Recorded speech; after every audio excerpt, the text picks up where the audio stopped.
সেনাবাহিনীর প্রধান জেনারেল ওয়াকারুজ্জামান অতি সম্প্রতি একটি বক্তব্য দিয়েছেন এবং তার সেই বক্তব্যটি রীতিমতো ভাইরাল। গণমাধ্যম এবং সামাজিক মাধ্যমে বহু মানুষ দেখছেন এবং যে যার মতো করে বর্ণনা করছেন এবং তার সেই বক্তব্যের সময় তার বডি ল্যাঙ্গুয়েজ, তারপর তার মুখভঙ্গি এবং তার শব্দচয়ন এবং একই সঙ্গে সেই বক্তব্যের মাধ্যমে তিনি যে বিষয়গুলো তুলে আনার চেষ্টা করেছেন, আমি আমার ক্ষুদ্র বুদ্ধি মতো সেই বিষয়গুলো খুব সংক্ষেপে আপনাদের সামনে তুলে ধরার চেষ্টা করব। আমি যতটুকু বুঝেছি তাতে মনে হয়েছে যে সেনাবাহিনীর প্রধান জেনারেল ওয়াকারুজ্জামান বর্তমানের যে সার্বিক পরিস্থিতি, এই পরিস্থিতির বেহাল দশা রাজনীতিতে, বেহাল দশা অর্থনীতিতে, বেহাল দশা সমাজের শৃঙ্খলায় এবং বিশৃঙ্খলায় সবকিছু নিয়ে তিনি ত্যক্ত এবং বিরক্ত। ২ নম্বর হলো যে তিনি বারবার একটি কথা বলার চেষ্টা করছেন যে তার অন্য কোনো লোভ লালসা নেই, আকাঙ্ক্ষা নেই। এই কথার দ্বারা তিনি বোঝাতে চেষ্টা করেছেন যে অনেকেই আমরা এই সামাজিক মাধ্যমে বিভিন্ন সময় বলে আসছি যে সেনাবাহিনী ক্ষমতা নিয়ে নেবে, সেনাবাহিনী ক্ষমতায় আসবে, দেশের যে অবস্থা সেই অবস্থায় সেনাবাহিনীর ক্ষমতা গ্রহণ ছাড়া কোনো অবস্থাতেই এই পরিস্থিতির উন্নয়ন ঘটানো সম্ভব নয়। সম্ভবত এই সকল প্রচার প্রোপাগান্ডার বিপরীতে তিনি বলার চেষ্টা করেছেন যে তিনি ক্ষমতালোভী নন, তার কোনো আকাঙ্ক্ষা নেই, আগ্রহ নেই এবং এই ধরনের কোনো প্ল্যান নেই। এবং আমরা এই কথাটা বিশ্বাস করতে চাই, কারণ হলো তার যদি সেই ধরনের কোনো আগ্রহ থাকতো তাহলে ডক্টর মোহাম্মদ ইউনূসের পরিবর্তে তিনি সেই প্রধান সামরিক আইন প্রশাসক হিসাবে তিনি সেই সেনা শাসন দিতে পারতেন এবং ওই সময়টিতে সেনা শাসন যদি তিনি দিতেন সকল পক্ষকে তো মেনে নিত, এমনকি আওয়ামী লীগের যারা লোকজন তারাও খুশি হতেন, এমনকি সেনা শাসনের অধীন শেখ হাসিনা জেলে যেতেও স্বাচ্ছন্দ্য অনুভব করতেন। বিএনপিও এখন যে একটা অস্থিরতার মধ্যে পড়েছে, অস্বস্তির মধ্যে পড়েছে, তো তখন বিএনপি অনায়াসে 2 বছর 3 বছর সেনা শাসনের অধীনে তারা থাকতে তাদের আপত্তি জানাতেন। আর জামাত তো সবার আগে সেই তাদের যে স্বাগতম আহলান ওয়া সাহলান এই ফুলের মাল্য নিয়ে সেনাপ্রধানের সেই অফিসে চলে যেত। তো যাই হোক, ডক্টর ইউনূসও খুশি হতেন। তিনি তো শুধুমাত্র মামলা থেকে মুক্তি পেতে চেয়েছিলেন, ছাত্ররাও খুশি হতো। এর কারণ হলো তারা চাকরি চেয়েছিল। তো দেশের সেনাবাহিনীর শাসন থাকলে একটা নিরপেক্ষ পরীক্ষা ব্যবস্থা, কোটাবিহীন পরীক্ষা ব্যবস্থা যদি চালু হতো, ছাত্ররা বিসিএসে কর্মকর্তা হতেন। সারা দেশে মিলিটারি যাকে বলা হয় মার্শাল কোর্ট, ল কোর্ট হতো এবং সেখানে খুব দ্রুত বিচার করে ছাত্রলীগ, যুবলীগ, আওয়ামী লীগ এদের সবার বিচার করা যেত এবং এতদিন অনেক কিছু কুল্লো খালাস হয়ে যেত। কিন্তু সেই কাজটি তিনি করেন। সেই কাজটি তিনি না করে একটি বেসামরিক প্রশাসনের হাতে বা সরকারের হাতে ক্ষমতা দিয়েছেন। পেছন দিক থেকে তিনি লজিস্টিক সাপোর্ট দিয়েছেন এবং এখন পর্যন্ত দিয়ে যাচ্ছেন। কিন্তু এতে করে পরিস্থিতির অবনতি হয়েছে, ভীষণ রকম অবনতি হয়েছে এবং এই অবনতির কারণে তিনি বিরক্তি প্রকাশ করে বলেছেন এনাফ ইজ এনাফ। কিন্তু এই কথা বললে তিনি নিজের যে দায়, এই দায় থেকে তিনি মুক্তি পাবেন। প্রথম কারণ হলো জনগণ কিন্তু শেখ হাসিনার পালিয়ে যাওয়ার পর সেনাপ্রধানের কথার উপর বিশ্বাস করেছে যে আমার উপর আস্থা রাখেন, আমি সবকিছু দেখছি। তারা কিন্তু ডক্টর মোহাম্মদ ইউনূসকে সেনাপ্রধানের মনোনীত ব্যক্তি হিসেবে মনে করেন। সেনাপ্রধানকে ডক্টর মোহাম্মদ ইউনূসের অধীনস্থ মানে ব্যক্তি বা কর্মকর্তা, যেটা শেখ হাসিনার জমানাতে তিনি ছিলেন, ওটা মনে করেন না কেউ। তো কাজেই তিনি ইচ্ছে করলে যদি খালি বলেন এনাপ এনাপ বা এটা হয়েছে এটা বললে তিনি পার পাবেন। এটা হলো বাস্তবতা।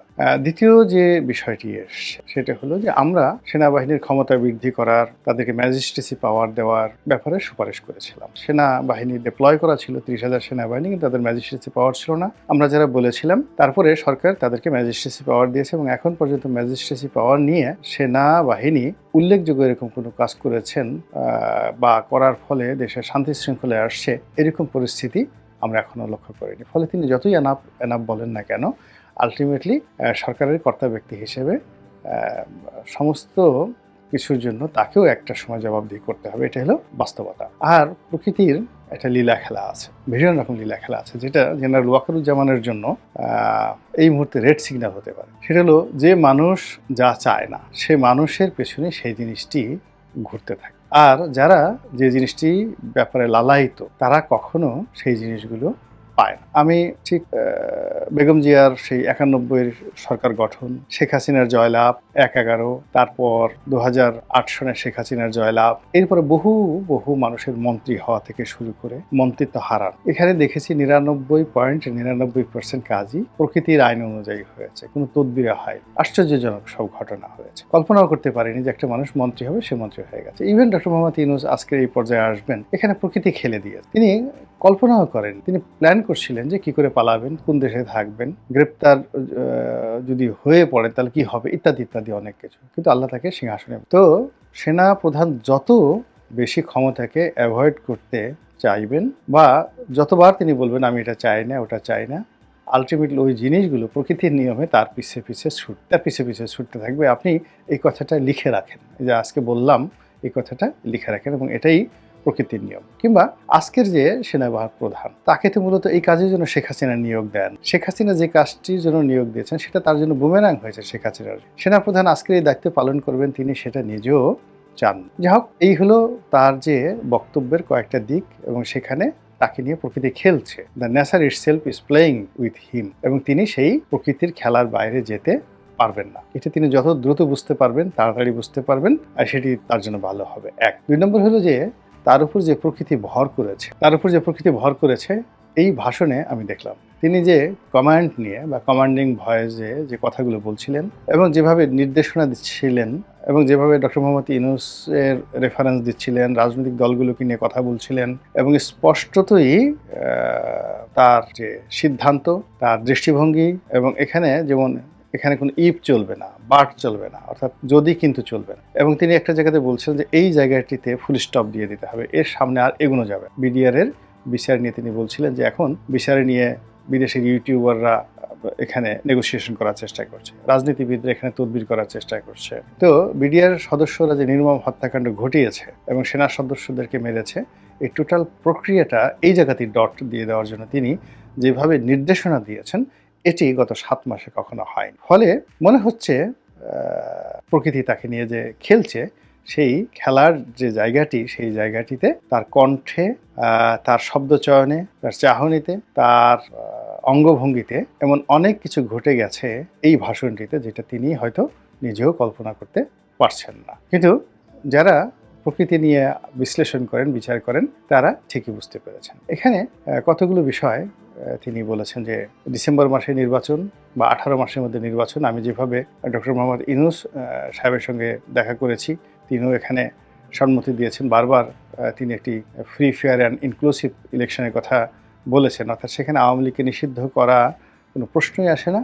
আর এখানে সকল রাজনৈতিক দলের যে অংশগ্রহণ, এটি তিনি চাচ্ছেন, এবং এর বাইরে তিনি যাবেন না, তার পক্ষে যাওয়া সম্ভব না। এই কথাগুলো তিনি স্পষ্টভাবে এর আগে কখনো এতটা দৃঢ়তার সঙ্গে বলেন। বরং প্রথমবার যখন তিনি বলেছিলেন 18 মাসের মধ্যে নির্বাচন হতে পারে, তখন ডক্টর মোহাম্মদ ইউনূসের সরকারের অনেক কর্তা ব্যক্তি বিরূপ মন্তব্য করেছেন। অনেকে তো পারলে এটা নিয়ে সেনাবাহিনীর প্রধানের যে চাকরি থেকে তাকে বাদ দিয়ে দেন। কিন্তু আজকের যে বক্তব্য, সেই বক্তব্যে মনে হলো যে তিনি যে কমান্ডিং ভয়েসে তার ডিজায়ারের কথা বলছেন, সেই ডিজায়ারের মধ্যে তিনি স্পষ্ট বলে দিয়েছেন যে পুরো রাষ্ট্রের সকল ব্যবস্থা ভেঙে পড়েছে, রাজনীতিবিদরা হানাহানি করছে, মারামারি করছে, এবং তারা যদি এভাবে করতে থাকে পুরো রাষ্ট্রের স্বাধীনতার সার্বভৌমত্ব ভেঙে পড়বে। আমার 30,000 সৈন্য মাঠে আছে, যেখানে পুলিশ 2.25 লক্ষ, সেখানে 30,000 সৈন্যবাহিনী কিছুই করতে পারবে, তিনি স্পষ্টভাবে বলে দিয়েছেন। তো এই 30,000 সৈন্যবাহিনী এক গ্রুপ দায়িত্ব পালন করছে, তারা আবার নির্দিষ্ট দায়িত্ব পালন করে ক্যান্টনমেন্টে ফিরে আসছে, আবার অন্য গ্রুপ সেখানে যাচ্ছে। এই ঝামেলা কেন সেনাবাহিনী নিতে যায়? এই ব্যাপারে তিনি তার যে বিরক্তি, তিনি কোনো রকম যাকে বলা হয় রাগ ঢাক না করে স্পষ্টতভাবেই রাজনৈতিক দলগুলোর প্রতি চ্যালেঞ্জ ছুড়ে দিয়েছেন। এবং এখানে নির্বাচন নিয়ে, রাজনৈতিক দলগুলোর মারামারি হানাহানি নিয়ে, আইন শৃঙ্খলা নিয়ে তিনি যে একেবারে অকপটে অনেক কথাগুলো বলেছেন। এবং কেন এই অপরাধ হচ্ছে, এই অপরাধ হওয়ার জন্য অপরাধীরা কেন এই সময়টিকে বেছে নিয়েছে, কেন এটাকে স্বর্গোদ্যান মনে করছে, অপরাধের স্বর্গ রাজ্য মনে করছে, সেটারও তিনি ইঙ্গিত দিয়েছেন যে আপনারা মারামারি করবেন, কাটাকাটি করবেন, নিজেরা চাঁদাবাজি করবেন, একে অপরের 14 গোষ্ঠী উদ্ধার করবেন। আর এই সময়টাতে ছিনতাইকারী, ডাকাত, রাহাজানি, ধর্ষক যারা রয়েছেন তারা আঙ্গুল চুষবেন, এটা হয় না। আইনের ভাষা এটা বলে না, অপরাধ বিজ্ঞানের ভাষা এটা বলে না। সে কথা তিনি স্পষ্টভাবে বলে দিয়েছেন। এবং স্পষ্টতই এই সময়টাতে বাংলাদেশের বিভিন্ন যে সকল আন্ডারওয়ার্ল্ডের কর্মকাণ্ড চলছে, সামাজিক মাধ্যম, গণমাধ্যম, তারপর বিদেশি চক্র, দেশি চক্র, রাজনৈতিক চক্র,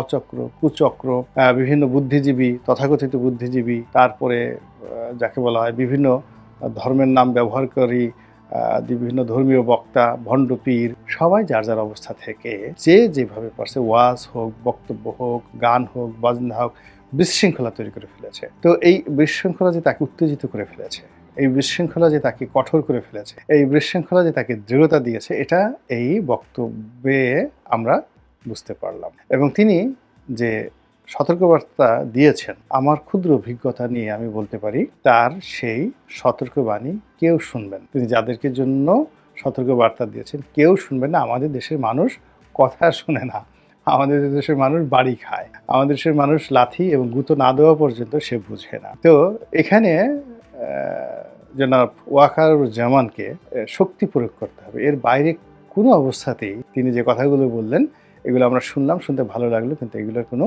কাজ আসবে না। আর সেই কাজ যদি না করেন তাহলে তিনি যে গর্ব করলেন যে সেনাবাহিনী, নৌবাহিনী, বিমান বাহিনী তারা কাজ করছেন এবং তারা এখনো পর্যন্ত যে চেইন অফ কমান্ডের মধ্যে রয়েছেন, শৃঙ্খলার মধ্যে রয়েছেন। তো সেই শৃঙ্খলা যদি স্বাধীনতায় না থাকে, দেশে যদি বিশৃঙ্খলা আরও ব্যাপক আকার হয়, তাহলে এই 3 বাহিনীর সদস্যের সংখ্যা কত? সকলে 2 লাখ।